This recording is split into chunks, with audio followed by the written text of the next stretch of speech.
Hello, my dear students. Welcome to Net Study. I hope you all are doing well. My dear students, अगर आप इस channel पे नए हैं तो चैनल को सब्सक्राइब करें और साथ ही बेल आइकन को क्लिक करना ना भूलें ताकि आने वाली सभी वीडियो का नोटिफिकेशन आपको सबसे पहले मिले। स्टूडेंट्स, हम इसमें आपके साथ डिस्कस करेंगे कुछ इम्पोर्टेंट जो क्वेश्चन हैं और इससे पहले हमने स्टूडेंट्स ये हमारा पार्ट 39 रहने वाला है। इससे पहले हमने 38 पार्ट आपके साथ डिस्कस कर लिए हैं जिसमें हमने अच्छे जो क्वेश्चन हैं जो प्रीवियस ईयर में पूछे गए हैं हम उसको वहाँ पे डिस्कस किए हुए हैं, वो भी डिटेल एक्सप्लेनेशन के साथ। माय डियर स्टूडेंट्स, अगर आपने उन वीडियो को नहीं देखा है तो आप ज़रूर उन सभी वीडियो को देखें ताकि आपकी जो प्रीवियस क्वेश्चन से रिलेटेड जो भी डाउट्स हैं क्वेश्चन में वो सारे जो है आपके मतलब क्लियर हो जाएं सभी डाउट।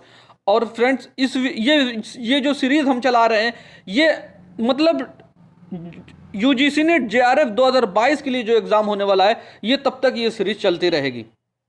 स्टूडेंट्स, इस वीडियो को एंड तक देखें ताकि इसमें भी जो हम प्रीवियस क्वेश्चन को लाए हैं सभी कॉन्सेप्ट आपको क्लियर हो जाएं। आइए फ्रेंड्स देखते हैं हमारा जो, और उसी के साथ साथ स्टूडेंट्स अगर आपने टेलीग्राम चैनल को ज्वाइन नहीं किया तो ये इसका लिंक है, आप यहाँ से ज्वाइन कर सकते हैं।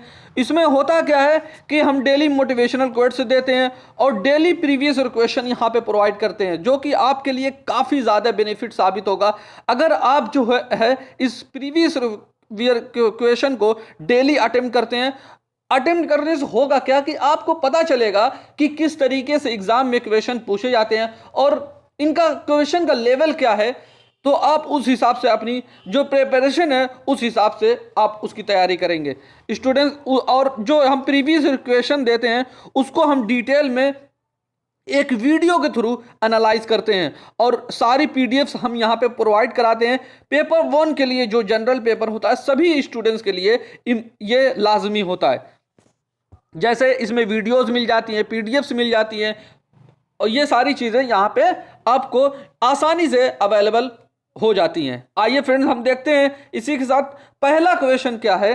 पहले क्वेश्चन में कहा गया, ये टीचिंग एप्टीट्यूड से रिलेटेड ये क्वेश्चन है। कहा गया कि एक टीचर जो है is said to be fluent in asking questions, यानी एक टीचर को कब जो है फ्लुएंट माना जाएगा क्वेश्चन पूछने में, कि इफ ही कैन आस्क, कि वो पूछ सकता है, किस तरीके का क्या पूछ सकता है, कौन से क्वेश्चन पूछ सकता है ताकि उस टीचर को कहा जाएगा कि वो फ्लुएंट है यानी धारा परवा है क्वेश्चन पूछने में। फ्रेंड्स, इसका जो करेक्ट आंसर है वो ऑप्शन ए है। मीनिंगफुल क्वेश्चन जब टीचर करता है तो उसको कहा जाता है कि ये क्वेश्चन पूछने में जो है फ्लुएंट है यानी धारा परवा है। अगर बात करें ऑप्शन बी की, ये हमारा करेक्ट आंसर है। ऑप्शन बी को भी देख लेते हैं कि ज़्यादा से ज़्यादा वो क्वेश्चन पूछे। क्या ज़्यादा से ज़्यादा क्वेश्चन पूछना एक धारा परवाह माना जाएगा? एक टीचर के लिए कहा जाएगा, टीचर को, उस टीचर को अच्छा कहा जाएगा, धारा परवाह कहा जाएगा क्वेश्चन में कि वो ज़्यादा से ज़्यादा क्वेश्चन पूछे। क्वेश्चन कम पूछें लेकिन मतलब का क्वेश्चन पूछें, मीनिंगफुल क्वेश्चन पूछें, ये बड़ी चीज होती है। या ये भी नहीं होता, इस वजह से हमारा जो करेक्ट जो आंसर ये भी गलत होगा। और maximum number of questions in a fix, एक फिक्स टाइम में ज्यादा से ज्यादा क्वेश्चन पूछना, ये भी कोई बड़ी मतलब टीचर के लिए, टीचर को नहीं कहा जाएगा कि वो फ्लुएंट है। या फिर many meaningful questions in a fix time, कि एक फिक्स टाइम में कि वो ज्यादा जो है यानी मेनी मीनिंगफुल क्वेश्चन वो जो है वो पूछे फिक्स टाइम में, ये भी नहीं होता है। इसका जो सही ऑप्शन है, सही आंसर है इसका ऑप्शन ए है। मीनिंगफुल क्वेश्चन जो होता है यानी सार्थक जो प्रश्न होते हैं, यानी जो भी प्रश्न है उसका कुछ मतलब हो, उससे कुछ निकल के आए जब वो क्वेश्चन करे, ये जो होती है एक टीचर को कहा जाता है फ्लुएंट इन आस्किंग क्वेश्चंस। आइए फ्रेंड इसके बारे में हम देखें कि क्वेश्चनिंग जो होती है एक क्लासरूम में वो क्या होती है। आपको यहां पे अच्छी तरीके से सारी चीजें क्लियर हो जाएंगी। स्टूडेंट, सबसे पहले हम देखें टीचिंग में कह रहा है कि student to ask effective questioning, जो भी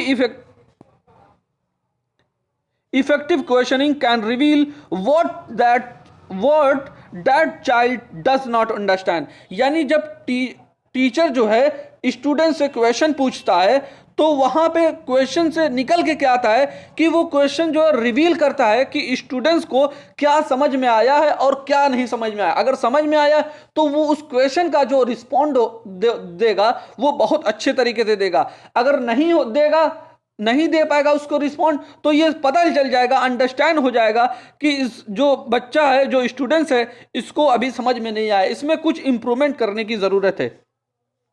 फिर कहा गया कि जो giving us that the chance to fill, यानी जो हम पहले बता चुके हैं कि फिर ये एक चांस मिलता है जब चाइल्ड जो है अंडरस्टैंड नहीं कर पाता है, फिर यहाँ पे एक चांस मिलता है कि वो जो गैप है उनके दरमियान कि हाँ कहाँ पे अंडरस्टैंडिंग है कहाँ पे नहीं है, उनको फुलफिल करने का यहाँ पे एक क्वेश्चन जो है काम करता है कि इंप्रूव कर the understanding for other students, और उसी के साथ साथ जो क्लास में दूसरे स्टूडेंट्स हैं उनकी भी अंडरस्टैंडिंग यहाँ पे सही हो जाती है।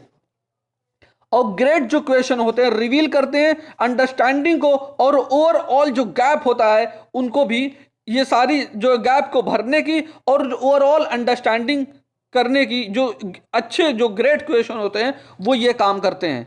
आई होप ये चीज़ें आपको क्लियर हुई होंगी फ्रेंड। अब देखते हैं कि दूसरे पॉइंट में कहा गया it provide insight into what hours learner think and know about know already, यानी क्वेश्चन पूछने से यह पता चल जाता है, क्वेश्चन जब एक टीचर क्लासरूम में क्वेश्चन पूछता है तो इससे यह पता निकल के आता है कि एक जो लर्नर्स है वो उस क्वेश्चन के बारे में किस तरीके से सोचता है और कितना इसके बारे में, क्वेश्चन के बारे में कितनी ज्यादा इसको पहले से नॉलेज है। ये सारी चीजें पता चल जाती है जब टीचर जो होता है एक मीनिंगफुल क्वेश्चन करता है क्लासरूम में। They want learners to verbalize and they know what their assumption about our question, यानी क्वेश्चन के बारे में उसके क्या assumptions हैं और क्या उसके बारे में वो जानता है, ये सारी चीज़ें एक क्वेश्चन से निकल के आ जाता है, जिससे टीचर को ये क्लियर हो जाता है कि वो अंडरस्टैंडिंग है कि नहीं है और किस हिसाब से ये चल रहा है। कहा गया कि जो हमारा ये वाला पॉइंट है, कहा गया आस्किंग क्वेश्चन इज इंपॉर्टेंट, जो क्वेश्चन जो पूछे जाते हैं क्लासरूम में वो काफ़ी ज़्यादा महत्वपूर्ण होते हैं, इंपॉर्टेंट रखते हैं। क्या कि it help to uncover the challenges you are facing and generate better solution to solve those problem, यानी जो भी क्वेश्चन से रिलेटेड जो भी प्रॉब्लम आ रही है उसका एक बेटर सॉल्यूशन मिल जाता है। और ये चीज़ें हैं पूरा पर्दा खोल के रख देता है, पूरा अनकवर कर देता है जो भी चीज़ें छुपी होती हैं। एक क्वेश्चन से यही तो निकल के आता है, वहाँ पे डिबेट और डिस्कशन होने लगता है, एक टीचर को सारी चीज़ें यहाँ पे पता चल जाती हैं कि, और उससे क्या होता है कि एक बेटर सॉल्यूशन निकल के आ जाता है जो भी प्रॉब्लम होती है। आई होप फ्रेंड ये सारी चीज़ें आपको क्लियर हुई होंगी एक क्वेश्चन से क्या होता है। आइए फ्रेंड्स हम देखते हैं अगला सवाल क्या है।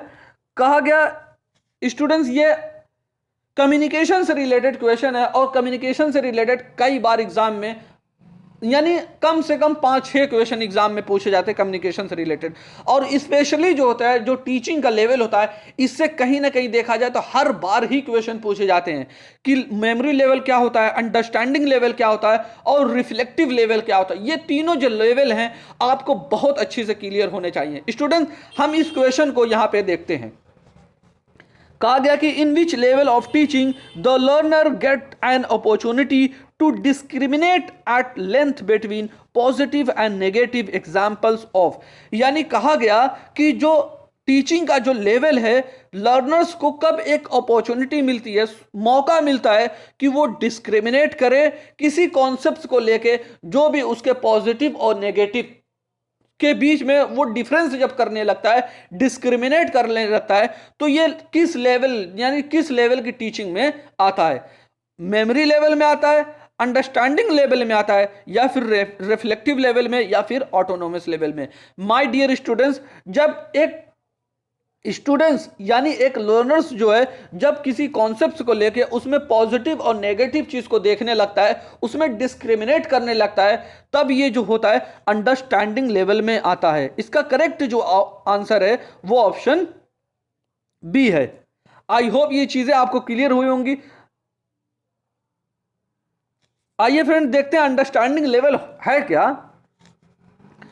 कहा गया कि टीचिंग का जो अंडरस्टैंडिंग लेवल है वो क्या है कि ये हायर क्वालिटी को बताता है और then the one at the memory level, यानी मेमोरी लेवल से एक स्टेप ये आगे होता है। यानी मेमोरी लेवल में क्या होता है, हमने बहुत ही बार आपके साथ यहाँ पे डिस्कस कर चुके हैं माय डियर स्टूडेंट्स कि मेमोरी लेवल क्या होता है, अंडरस्टैंडिंग लेवल क्या होता है और रिफ्लेक्टिव लेवल क्या होता है। हमने जो भी पिछली वीडियो रही है, जो हमारी सीरीज चल रही है, ये हम सारे क्वेश्चन को पुट अप कर रहे हैं अलग अलग तरीके से जो एग्जाम में क्वेश्चन पूछे गए।